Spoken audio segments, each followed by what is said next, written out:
came because I didn't get accepted to any school before I left. But when I came, I think I got to Christmas time. School was supposed to start again in January, so as soon as first of January, right after the whole Christmas holidays, I started writing schools and talking to people and asking questions. I applied to all the robots, a few of them, and luckily I got accepted, all of them. But the stipulation in OE at the time, there was no robots at the time. They accepted me, but they said, they had quota systems. That's the reason I didn't want to come to start with. They had a quota, and the quota for that year for international students was very full. OE was going to take me, and again, but I had to do some kind of sports for them. I was in track, but I didn't want to get involved in that at the time. So to cut a long story short, I drove to Stillwater. The same day, application got accepted. As you knew, it was history. I was in Oklahoma State. I finished a bachelor's degree, a master's degree in engineering. And I started looking for work. My folks wanted me to stay at that time and do PhD.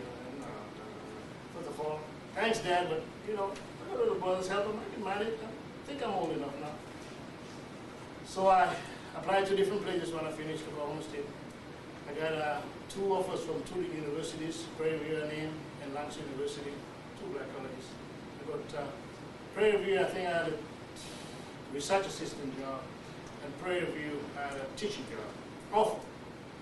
And again, they said, you have to wait. If you can wait till school starts in August, this was in May, you get the job. But that's how I interviewed with them.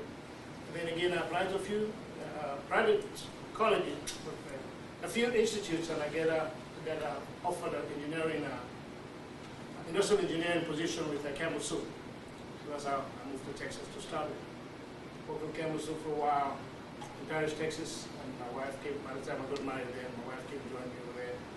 She couldn't get a job, and she was nagging me whenever I come home, and I said, well, we just need to get somewhere. Well, when we were there, spent most of the weekends down in Dallas, because I had a lot of friends down there. I would go to drink the beer like I always wanted to do. And eventually, long story short, we moved down to Dallas. I came settled in Dallas, managing industrial engineer, microbiologist, Pepsi, working in 3 different companies. But all the time, I knew I wanted to work for myself. I just knew I wanted to work for myself. My problem is deciding on what I wanted to do. I thought about this and put the plus and the negative, and a lot of times it didn't turn out right. So eventually, I was working at PepsiCo, and I noticed one guy, the guy that was doing a janitorial service.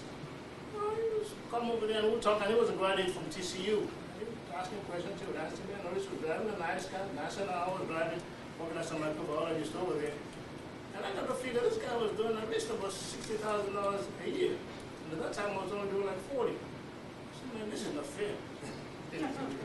So I gotta get out of here. I gotta go, so I just basically asked him how he got involved in janitorial service, and he told me about the franchise, and he showed me the ropes, and I got started. And I did that, I think I started out in 1996. And about that time, I moved over to Rowlett. And business kind of did good until the past 3 years started going downhill.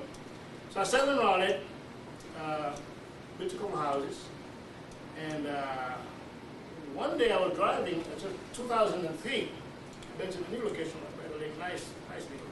So I was driving out, and I just noticed, for whatever reason, the intersection, don't look to, the stop sign was not in the right place.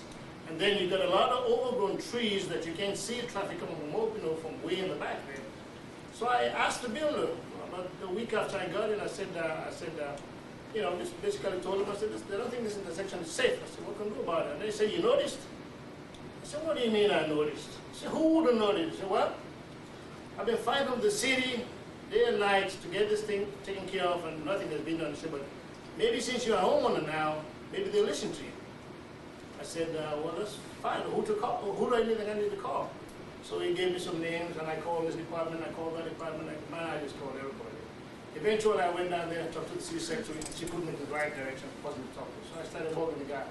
They would come and trim 1 tree today, go back, and I call again and trim another 3, and just crazy things that I kind of ticked off. So, long story short, the builder was finished the development, and they were moving out. Next thing I knew, the president of the whole HOA department, homeowners association. So from that, again, things didn't look right, so I figured things were not coming along very well with the city. So I just, again, there's a phrase that says you can't beat it, better to join them. So I figured if I need to know what's going on in the city, I'm a taxpayer, I need to go over there, get involved, and just see what's going on. So I applied to one of the boards and commissions. I didn't even know which particular one. I just wanted to apply, just get in there. Sooner or later, you find out what's going on, then you can do what you think you need to do. They called me after they got my application. What board do you want to be? I said, anyone. It's whatever we can open. So they put me in Parks and Recreation. I said, that might be a way to get started. So I served in Parks and Recs 3 years. Again, I made sure all this was clean, trimmed. I made sure the sign was moved back, and everybody, the development was fine. And whenever we had issues that we need to take care of our bylaws, I'll make sure it's done. Whatever stuff city was supposed to do, they did. And one day, one of the city councilmen in the town, David, a good friend, we had a sister business. I had to get into a service, he had to get into a supply. He was selling supplies. So I went to buy supplies from him. So we were talking. And I noticed at that time David was running for mayor. Speed up. Running for mayor, so I asked him, I said, I noticed you're running for mayor. Who's going to take your seat as a council person now? And he looked at me across the table, he said, you. I said, me. He said, yeah. I said, that's not my question. He said, come on, Nabishi, who's going to be running for your office now? And he looks at me again, and he said, you. I said, we're not going to talk anymore. I better get my things and get out of here. So I got my things and I left. And he said, think about it, I'll call you in a week. I said, okay, you can call me in 5 years. Nothing going to change. I don't tell you, what I had to tell you.